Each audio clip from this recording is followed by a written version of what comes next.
surcando los mares del planeta, viajando por mundos desconocidos, sumergiéndonos eones de años atrás en la historia.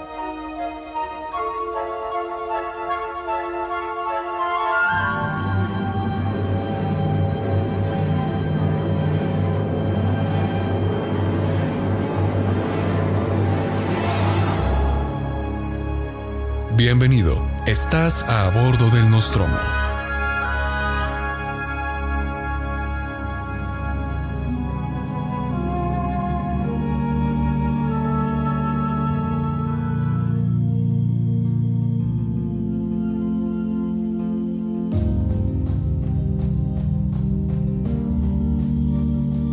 Sancho, hijo, atento a este tucatón que quiere aconsejarte y ser norte y guía, que te encamine y saque a seguro puerto de este mar proceloso donde vas a engolfarte, que los oficios y grandes cargos no son otra cosa sino un golfo profundo de confusiones.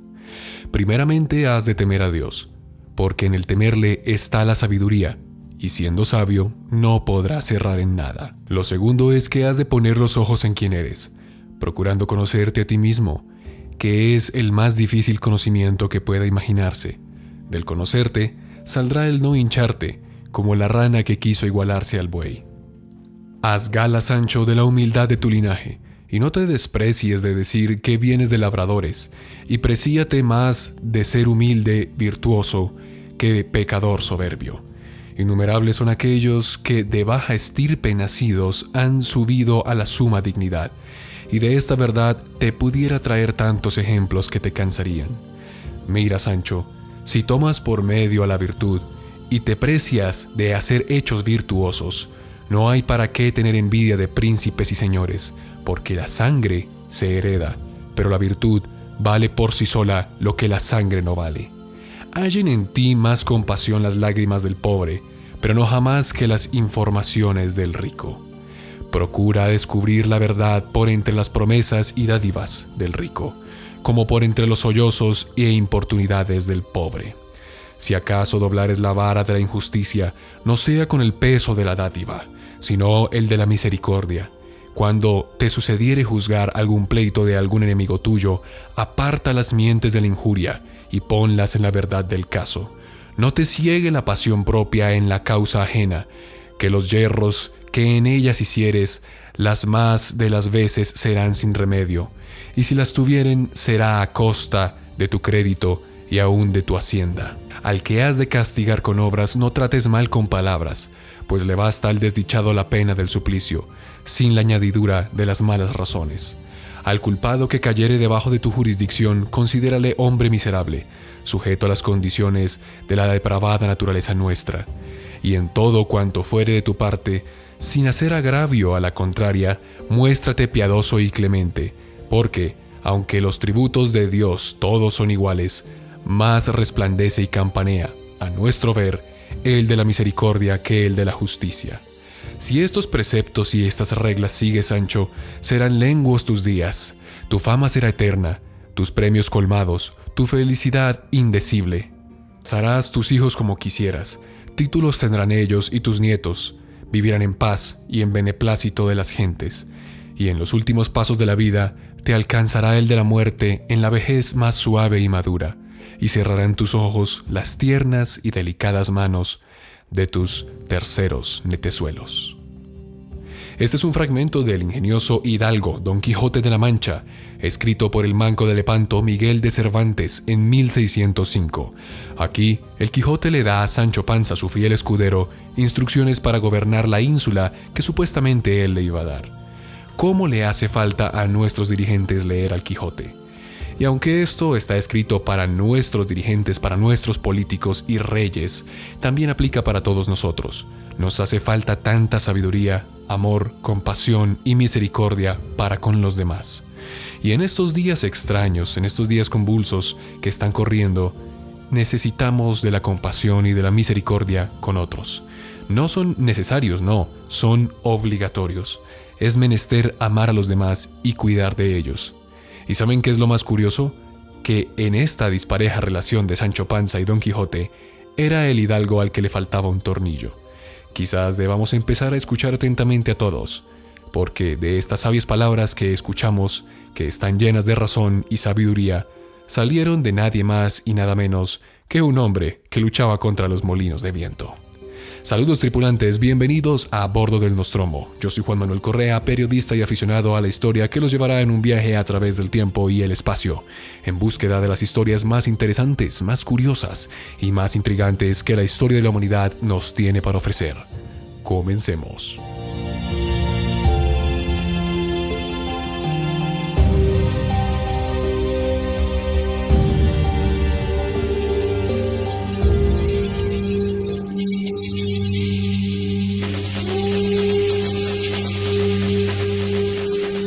Seguimos con nuestra serie que habla acerca de la caída de los imperios más importantes de la historia de la humanidad.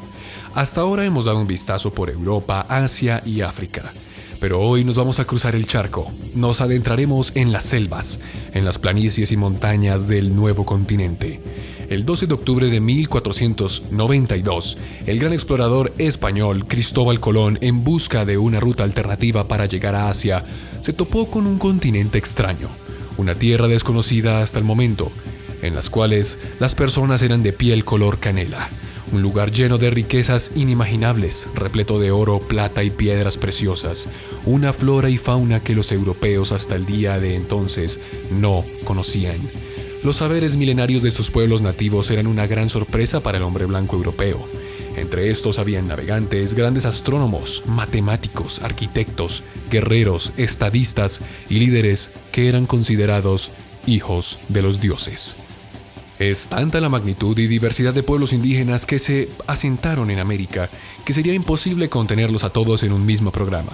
Tenemos a los muiscas, a los guaraníes, a los mapuches, arahuacos, cheroquis, quechuas, samucanos, aymaras, charrúas, rapanui, minaúes, etc. Muchísimos pueblos indígenas. Y fueron tantos los siglos que estos pueblos reinaron a lo largo del continente hasta la llegada del hombre europeo que vino a conquistar la América.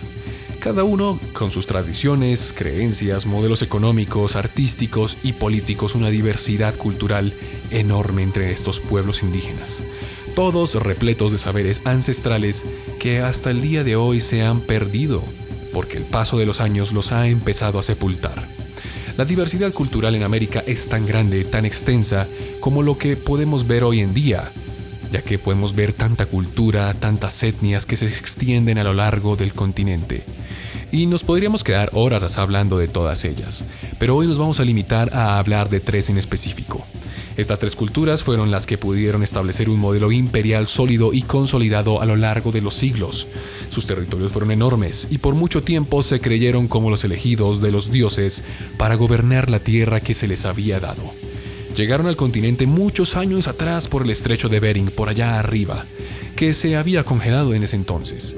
Instauraron su vida y se instalaron a lo largo y ancho de esta gran masa de tierra americana. Fueron tres imperios que son legendarios y que trascendieron debido a sus avances tecnológicos, agrícolas, arquitectónicos y científicos. Son el orgullo del continente entero. Imperios made in Latinoamérica. Así que prepárate, alista tu repelente, ponte las botas y saca el mapa, porque hoy nos adentramos en las selvas americanas, porque visitaremos a los antiguos pueblos aztecas, mayas e incas, y como desde el otro lado del charco llegaría su perdición.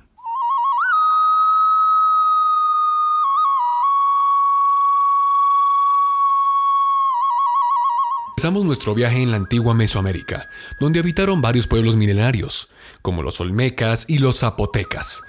Es así como todo el territorio mexicano estaba lleno de distintas culturas que ocuparon el norte y el sur del país, incluso extendiéndose por el resto de Centroamérica.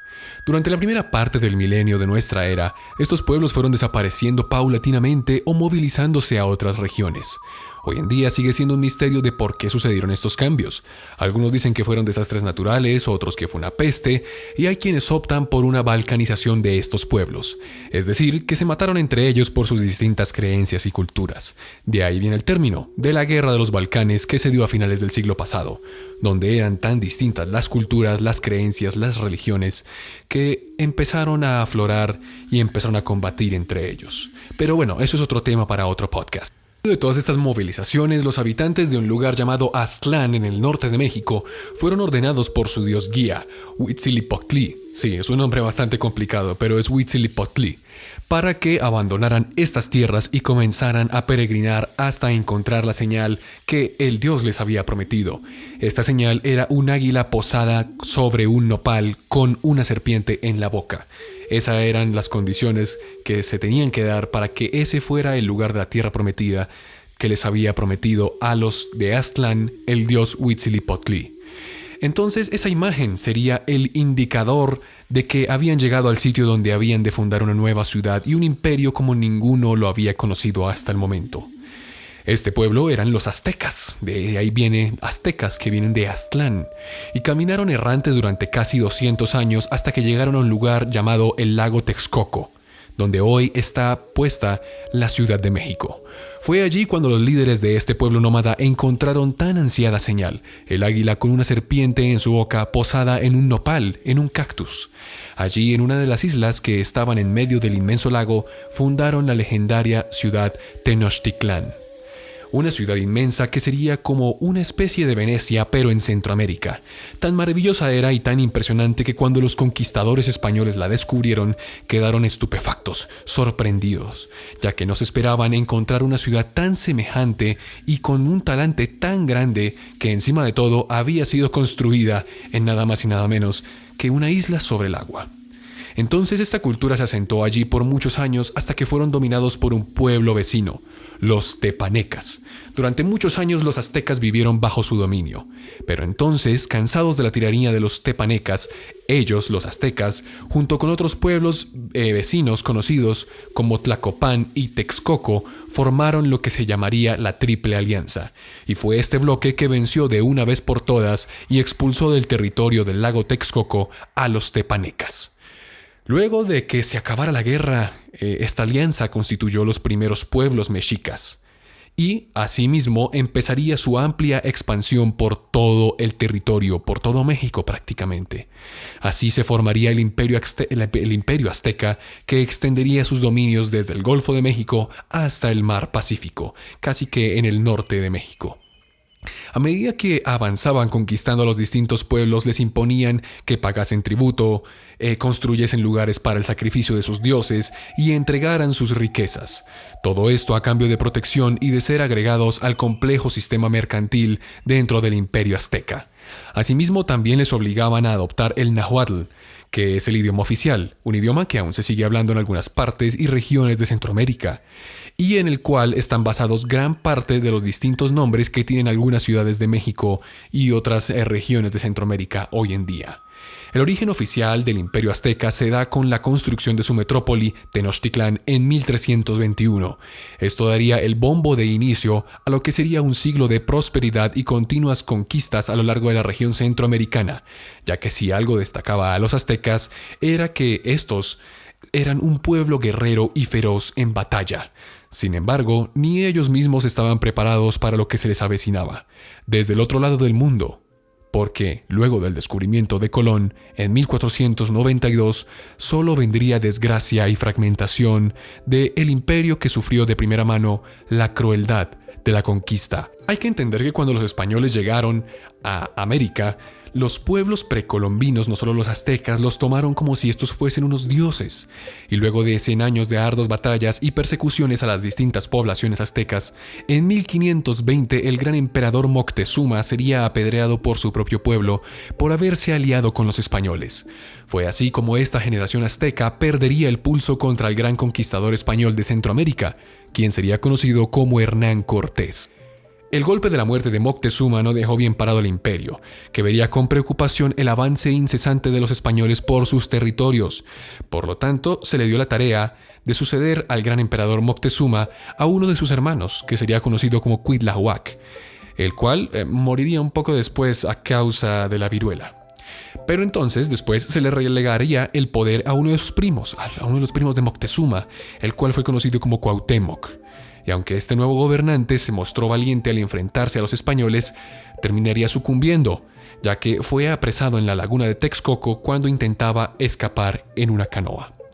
Durante siglos, este lago que rodeaba a Tenochtitlán había hecho de barrera contra los invasores, pero Hernán Cortés, que no tenía un pelo de tonto, encontró una forma de evitarla, y lo que hizo fue que empezó a formar alianzas con algunos pueblos indios que odiaban a los aztecas, y les dijeron que empezaran a transportar las piezas de los barcos españoles por las montañas para que luego pudieran armarlos cerca del lago Texcoco, montarlos y lanzarlos al agua para empezar el asedio. En mayo de 1521 lanzó su ejército formado por 600 españoles y 50,000 indígenas. Sí, esto no fueron solamente los españoles. Nos cuentan en la historia de la conquista y de la colonización en el colegio que fueron un montón de españoles que llegaron acá. Pero la verdad es que también se aliaron con algunos indígenas, en este caso en algunos pueblos que odiaban a los aztecas. Y con toda esta gente se lanzaron a tomar la ciudad, lo cual inició uno de los sitios más largos de la historia y de los más crueles que se haya vivido jamás. A finales de julio, la sangre, la muerte y la destrucción estaban más que presentes en la capital azteca. En la situación dantesca, Cuauhtémoc contempló la rendición. No lo hizo hasta el 13 de agosto, cuando los españoles protagonizaron el asalto al templo de Tlalelolco, donde tuvo lugar la batalla final y donde toda la resistencia resultó ya prácticamente inútil. Entonces Cuauhtémoc, acompañado de su familia y de unos cuantos dignatarios, intentó escapar en canoa. Para unos esto lo hizo por miedo, por cobardía, pero para otros también fue para planificar una nueva defensa en otra posición. Pero fuera como fuese, los cronistas coinciden que Cortés lanzó en busca de Cuauhtémoc una avanzada, un ejército, y además logró atraparlo sin dejarle ya ninguna oportunidad más que rendirse. Se cuenta que Cuauhtémoc pidió a Cortés que lo matase por no haber sido capaz de defender su reinado por su honor. El español, en cambio, le perdonó la vida y le prometió poder seguir en el trono siempre y cuando pagase el tributo acordado. Pronto, Cuauhtémoc se empezó a dar cuenta que esto era bonito, pero que en la práctica él dejaría de gobernar Tenochtitlán y pues igualmente sería prisionero en otra ciudad que fue Coyoacán, y transfirió además sus poderes a un primo suyo. Y esto, por supuesto, a Cuauhtémoc no le gustó. Le parecería más manejable y dócil, y además creía que con él podía evitar un posible alzamiento. Cortés sabía que si dejaba a Cuauhtémoc, el grande de los líderes de los aztecas, esto digamos que preveniría un alzamiento dentro de las tropas. Y también coinciden las crónicas en que los españoles también torturaron a Cuauhtémoc, donde se le preguntó por medio de tortura dónde se encontraba el famoso y gran tesoro azteca que guardaba el palacio de Moctezuma. Finalmente, el azteca admitió que después de que los dioses le revelaran que en el fin de Tenochtitlán era inevitable, mandó arrojar todo el oro al agua. El oro azteca no se encontró nunca, y Cuauhtémoc fue ahorcado el 28 de febrero de 1525, aunque la fecha exacta sigue siendo una gran controversia. El final de Cuauhtémoc, el último gobernante azteca, estaba probablemente escrito desde que éste tuvo la mala suerte de hacerse con el mando del imperio, y con él la defensa de Tenochtitlán, su ciudad-estado. Con su gran derrota y posterior desaparición, Cortés se tomó la revancha por la humillante derrota que habían sufrido sus hombres un año atrás en una batalla que se le conoció como la Noche Triste del 30 de junio de 1520. Para muchos de sus contemporáneos, la derrota brutal de un pueblo antes invencible podría parecer una catástrofe o un milagro, pero existen varias causas precisas que explicarían la caída del imperio azteca. La primera estaba en las causas militares, y es que es obvio que frente a las armas, los arcabuces y la artillería de los españoles, los aztecas no tenían ninguna posibilidad. No podían hacer nada. Su rudimentario armamento, aunque muy bueno y construido por parte de la obsidiana, no tenía nada que hacer frente a la guerra rápida que le estaban planteando los españoles con caballos, artillería y arcabuces. Pero sobre todo, los mexicas y los españoles no hacían la misma guerra. Los mexicas, los aztecas, lo consideraban como una forma de proveerse de prisioneros para sacrificar a sus dioses, por lo que no perdían el tiempo y los capturaban además. Dejaban sobrevivientes para después matarlos. Pero los españoles hacían la guerra total, matando a los aztecas en grandes cantidades. Su objetivo era destruir la religión aborigen en beneficio de la propia, que consideraban la única y verdadera. Es así como el Estado empezó a decirle a los indígenas que empezaran a considerar a Carlos V, que en aquel entonces era el soberano de España, como único rey y señor de la tierra. Sin embargo, el factor religioso, al cual se unió una epidemia de viruela, fue también importante. El conocimiento de Moctezuma de que tenía ante ellos cuando llegaron los españoles, al mismísimo Quetzalcóatl, que era el dios de los dioses, el dios máximo de los aztecas, de regreso. Eso quiere decir que Moctezuma y muchos, como yo les comenté, pensaron que los españoles eran los dioses, que eran Quetzalcóatl personificado. Y esto los indujo a entregar toda la autoridad soberana a los españoles. Y cuando Moctezuma ya empezó a reaccionar, era demasiado tarde. Pero nada hubiese sido posible sin los recursos y los hombres, las informaciones y el impulso guerrero que aportaron los pueblos que odiaban a los aztecas, como los totonecas, los tlaxcala y muchos otros como los otomí. Todos estos pueblos que habitaban cerca de Texcoco fueron los que también apoyaron a los españoles e impidieron que los aztecas se pudieran defender de una manera adecuada. Sin embargo, estaban lejos de imaginarse, además, que la caída de México arrastraría también las de sus propias ciudades, la destrucción de su religión y la ruina de su cultura. Todos estos pueblos, como los totonecas y los otomí, jamás imaginaron que al apoyar a los españoles, esto acabaría con ellos mismos también. Y es que, en efecto, con la derrota de los aztecas, que era el imperio más grande y los únicos que podían hacerle frente a los españoles, la última civilización autóctona de México, brillante y frágil, empezó la caída de los pueblos mexicas.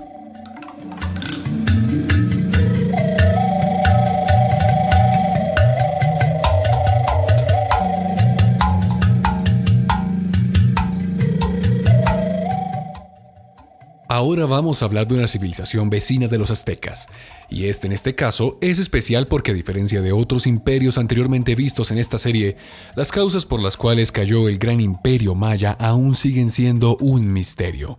Los científicos hoy en día no se ponen de acuerdo del por qué una civilización tan grande y antigua desapareció tan de repente. De hecho, cuando los españoles llegaron a América no se encontraron con la gran civilización de los mayas. En ese entonces, cuando desembarcaron en el sur de México las galeras españolas, solo encontraron ruinas de una civilización muy antigua. Los indígenas que descendieron de la civilización maya le contaban a los españoles que la selva se había comido a sus ancestros y que en lo profundo del infierno verde de la península de Yucatán yacían templos y edificaciones dedicados a sus dioses. La historia maya en sí es un gran misterio que está lleno de contradicciones y hallazgos apasionantes. Aparecieron en el primer milenio antes de Cristo. Vivían en comunidades en las que la religión y la agricultura dominaban la sociedad en general. Construyeron edificaciones tan grandes e impresionantes con el conocimiento de la cúpula y el arco, con el cual edificaron edificios espectaculares, como el gran templo del Gran Jaguar, que mide aproximadamente más de 40 metros, o los acueductos y los, por supuesto, sistemas de riego que estaban presentes en ciudades como Palenque. A diferencia de sus vecinos del norte, los aztecas, estos nunca se unificaron para hacer un imperio consolidado, siempre pelearon entre sus diferentes pueblos, y sin embargo era un pueblo guerrero que se extendió por toda la península de Yucatán, o sea, el sur de México, Belice, El Salvador y Guatemala. Su máximo esplendor se dio en el año 600 después de Cristo, pero ya en el 650 se empezó a desintegrar. Pero para entender la magnitud de las ciudades mayas hay que irnos al ejemplo de Tikal, una de sus ciudades principales. Tikal, que hoy sería Guatemala, en esta región vivían aproximadamente 90,000 personas, demasiadas para el mundo antiguo, pero el mundo maya que hallarían los españoles en el siglo XVI era solo una sombra de lo que habría sido en su máximo esplendor. Hay muchas teorías sobre el colapso de lo que fue el Imperio Maya clásico. Hubo uno anterior en el siglo II, en el cual hubo muchas causas, pero en este caso las teorías van desde que hubo guerras, invasiones, migraciones, enfermedades y sobreexplotación de la tierra. Se cree incluso que la continua expansión de las grandes ciudades mayas que requerían de grandes recursos habría propiciado a la deforestación y la sobreexplotación de la tierra. Y esto no era muy bueno hacerlo en este entonces, porque hay que decir que en el siglo IX, sumado a todo lo que acabo de decir, hubo una gran sequía que ocasionó un colapso en el mundo maya. A medida que aumentaba la falta de agua, la población dirigió su mirada hacia sus sacerdotes gobernantes. Los únicos que podrían salvarles serían entonces sus dioses de todo este desastre. Pero el milagro no llegaba. Así que tal vez empezaron a actuar por su cuenta. Y eso explica personas que tenían una buena posición dentro de la estructura maya que fueron salvajemente asesinadas. Como prueba de esto, hay un hallazgo de cadáveres que exhiben símbolos de poder y que podrían pertenecer a la élite sacerdotal. Pero entonces, ¿esto quiere decir que los habrían sacrificado para intentar apaciguar a sus dioses? El investigador Jamie Au de la Institución Arqueológica de Belice encontró posibles pruebas de muertes violentas entre los siglos 8 y 10 en una cueva. Para los mayas, el punto de contacto con los dioses. Los esqueletos mostraban evidencias de haber sido decapitados en sacrificios, pruebas de que la sociedad maya estaba al límite, próxima a su desaparición, por supuesto. Las ciudades empezaron a decaer y en esa época se dejó de construir. Esto fue a principios del siglo IX, fecha que coincide con el colapso de la cueva. Eso quiere decir que este colapso de la cueva que se encontró, por el que Jamie Awe empezó a hacer las pruebas, coincide con lo que dicen los estudios. Y es que otros estudios realizados en Belice avalan la teoría de que hubo una gran sequía. Los análisis de los sedimentos de la laguna de Elbow Cay, realizados por los equipos de universidades de Rice y Louisiana en Estados Unidos, probaron que entre los años 800 y 900 las lluvias empezaron a escasear. Otra investigación llevada a cabo en las estalagmitas de más de 2000 años de la cueva de York Balloon, cerca de la antigua ciudad maya Uxbeneca, concluyó que en el periodo de lluvias abundante empezó prácticamente en el siglo IV, que coincide con la época dorada maya, y que en los años 600 y en los 1100 las condiciones empezaron a volverse más secas. Y es que esta sociedad agraria dependía de la lluvia. Hay que entender que en los trópicos la energía solar es mucho más fuerte y hay un área con una franja de aire caliente que sube y se enfría y luego descarga generosamente precisamente todo este aire. Gracias a ellos se extendió muy rápido, pero a lo largo del año esto cambia y también lo hace la lluvia. O sea, es un completo desastre. Y durante unos meses apenas llueve, lo que habría dejado a los mayas vulnerables durante la larga estación seca. En definitiva, el clima, por supuesto, debió de ser un factor clave en la desaparición del Imperio Maya. Y de la península de Yucatán nos vamos a ir ahora al sur del continente, el gran Imperio del Sol, protectores de los tesoros más grandes del Nuevo Mundo, el imperio más grande que caminó por América como continente. Originarios, por supuesto, de América quiero decir, bravos guerreros y constructores de ciudades en los terrenos más altos y difíciles de la geografía americana. Los incas desaparecieron luchando contra el invasor español, en un baño de sangre que pasaría a la posteridad por la crueldad y las numerosas traiciones de las que fueron víctimas estos nativos del Perú. En su fundación en 1438, el imperio tenía nada más y nada menos que 12 millones de habitantes. Cubría 2 millones de kilómetros cuadrados. Esto quiere decir que corresponde a lo que hoy conocemos como Perú, Ecuador, Chile y una parte de Argentina. La capital era Cusco, una flamante ciudad que se alzaba como una proeza arquitectónica inimaginable para entonces. Su líder, el Inca, era descendiente de Inti, el dios del sol. Este era quien cuidaba del pueblo y se encargaba de que se diera equidad entre la gente a todo costo. Eran grandes constructores, como ya dijimos, y tenían un camino real que atravesaba todo el imperio desde Quito hasta el sur. Incluso fueron los pioneros de las construcciones antisísmicas, ya que en la región, como usted sabe, siempre se han presentado terremotos. Por lo tanto, buscaban formar y empezaban a hacer y a descubrir formas de construir para que sus edificaciones resistieran los constantes azotes telúricos. Además, hay que hablar algo muy importante de los incas, y es el oro, el símbolo de su cultura, la cual cubría sus vestidos, sus templos y la fachada de sus edificios. Es por esta causa que empezaron los españoles a preguntar sobre un lugar que se llamaba El Dorado, el cual la leyenda decía que existía y que era un lugar, una ciudad completamente hecha de oro, y que ahí se escondía el tesoro más grande que el mundo haya visto. Eso sí, lo que muchos no saben es que esta leyenda y su ubicación originaria es de los muiscas colombianos. Se cree que esto se refiere a la laguna de Guatavita, pero eso es otra historia. Lo que yo quiero que entienda usted es que en términos generales este imperio conquistó amplios terrenos y eran ricos en oro y plata. Claro que para ellos estos materiales no eran más que elementos de construcción. El verdadero valor que tenemos el día de hoy sobre el oro lo empezaron a dar los conquistadores que llegaron a América. Entonces, ¿cómo es que un imperio tan grande, tan fuerte, tan rico y tan poderoso, tan listo, desapareció? Preguntémoselo al antiguo imperio español. Porque, ojo, yo sé que siempre como latinoamericanos tendemos a culpar todos nuestros males a los conquistadores españoles. Y aunque en parte es cierto en algunos sentidos, demandar que nos pidan perdón los actuales ibéricos por los pecados que un imperio tan antiguo y diferente como el español de ese entonces es una barbaridad. Yo no veo que los italianos le estén pidiendo perdón a los griegos por haberlos invadido durante muchos años durante la época de Roma, o que los mongoles le pidan perdón a los chinos por lo que hicieron. Lo que sí es cierto es que la conquista americana fue despiadada y eso no se puede desconocer. El baño de sangre que vivieron los nativos en mano de los conquistadores fue realmente brutal. Eso sumado a las numerosas infecciones y enfermedades que tuvieron que sufrir nuestros antepasados nativos, todo eso fue una barbarie. Pero nuevamente, poco o nada tienden que ver los actuales españoles con todo esto. Entonces, una vez aclarado todo lo que acabo de decir, empecemos a ver cómo cayó el gran imperio inca.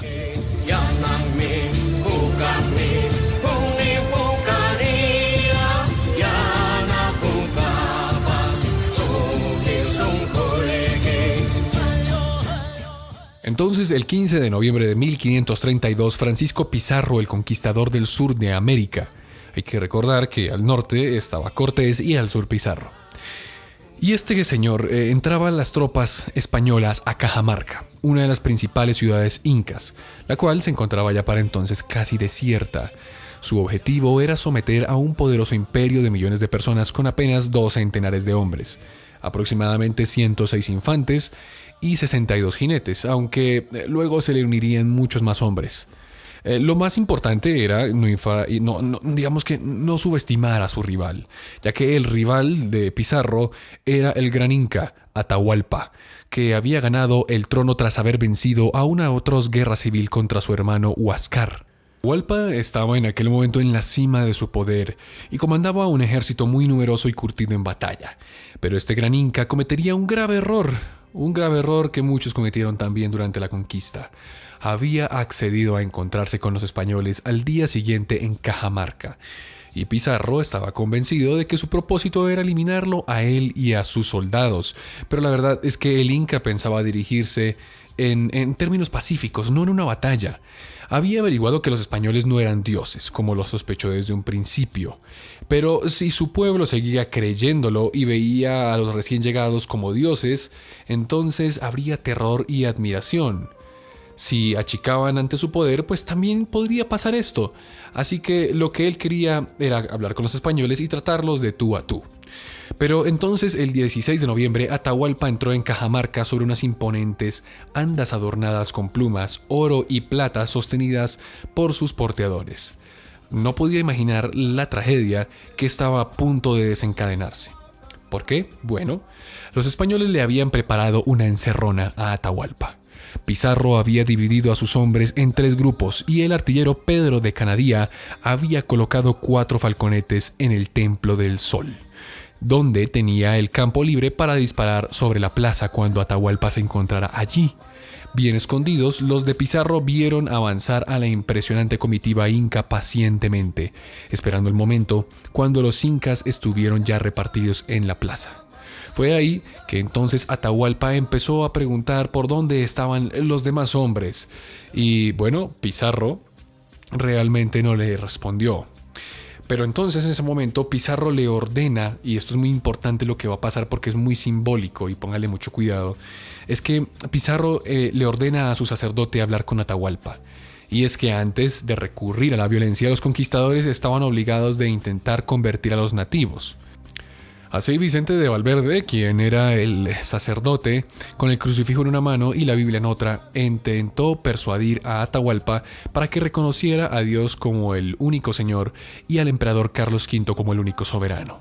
Su tentativa no solo fue en vano, sino que los acontecimientos se empezaron a precipitar cuando Atahualpa pidió al capellán las Sagradas Escrituras para luego arrojarlas al suelo de una manera despectiva. Esto fue un error porque mientras el sacerdote se retiraba, Pizarro dio la orden de señal de ataque. Y así inició una orgía de sangre y gritos en lo que constituyó uno de los sucesos más luctuosos de toda la conquista. Así lo apunta Esteban Mira Caballos, autor de una biografía que se llama Francisco Pizarro, lo cual da una nueva visión de lo que fue la conquista en el Perú. Y es que el efecto sorpresa resultó devastador al mismo tiempo que las 4 piezas de artillería empezaron a abrir fuego contra los jinetes y contra todas las personas que habían en la plaza. El pánico se desató entre los incas que intentaban escapar de aquella ratonera. Los aceros atravesaban a los sayos de algodón de los nativos, infligiéndoles terribles heridas. Fue una carnicería. Aunque las cifras varían mucho según las fuentes, se calcula que hubo entre 1.500 y 2.000 muertos entre toda esa carnicería, incluyendo pues al séquito cercano de Atahualpa. El mismo Pizarro atrapó al soberano con sus propias manos, cuando todos los porteadores que lo protegían habían caído. Entonces, ya con la élite del ejército inca derrotada y muertos en combate o presos, derrotar al resto de la tropa espantada resultaría muy sencillo. Según los cronistas, la mayoría murieron aplastados, pisoteados o asfixiados por sus propios congéneres, y no hubo ninguna víctima española. Ante esta aplastante victoria, la pregunta es ¿por qué fueron las tropas incas, que aunque fueron más numerosas, no pudieron hacerle frente a las tropas de Hernán Cortés, que tampoco eran, las de Pizarro, perdón, que no eran tan grandes? Y la razón es muy sencilla. La primera, como ya habíamos hablado en el caso de Hernán Cortés en el norte, Pizarro tenía una superioridad tecnológica muy grande. Pero Pizarro, al igual que Cortés, capturó al rey, al Inca, el cual era como un dios, ¿sí? Hernán Cortés ya había hecho lo mismo con Moctezuma y con Cuauhtémoc. Aquí Pizarro lo haría con Atahualpa. Y es que cuando tú capturas al dios, al que es el superior, amo y protector de tu pueblo, lo más probable es que los súbditos empiecen a desmoronarse. Y estos 2 factores que le acabo de decir, junto con el total desconocimiento por parte de Atahualpa de cualquier posible invasor exterior, habría sido lo que habría movido a Pizarro a lanzar el nuevo anzuelo que Atahualpa al final terminó mordiendo.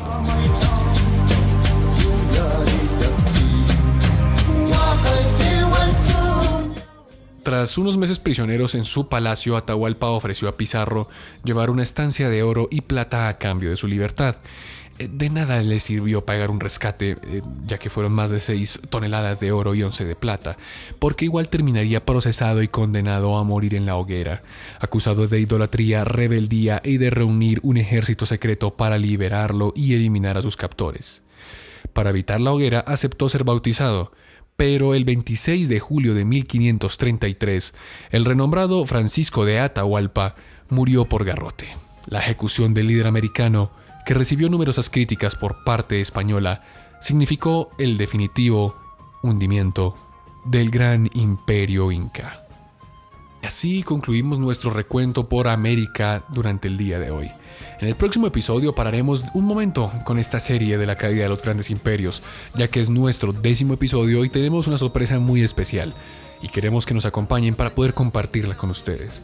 Pero luego del próximo episodio la balanza se volverá a tornar en contra de los conquistadores, ya que vamos a volver a Europa, la gran península ibérica, porque veremos la caída de un imperio tan amplio que se extendió por casi todo el mundo.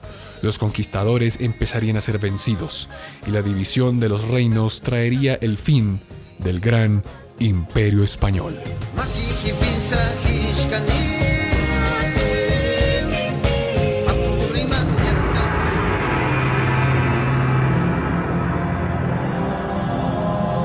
Así concluimos nuestro episodio del día de hoy. Abrimos nuestro canal de YouTube, queremos recomendárselo para que ustedes entren y puedan escuchar todos nuestros podcasts en una mejor calidad. Ayúdenos a suscribirse ahí y poder apoyar a este canal de diferentes maneras. Recuerden que pueden interactuar con nosotros a través de Facebook e Instagram. Abrimos nuestras redes sociales para que no se pierdan ningún programa de este podcast. En Instagram estamos como @nostromocast y en Facebook como A Bordo del Nostromo. Y por favor, quédese en casa. Estos son días para quedarse en casa y escuchar podcasts de historia. Por favor, son tiempos convulsos, tiempos extraños, pero como le digo, unidos podemos más.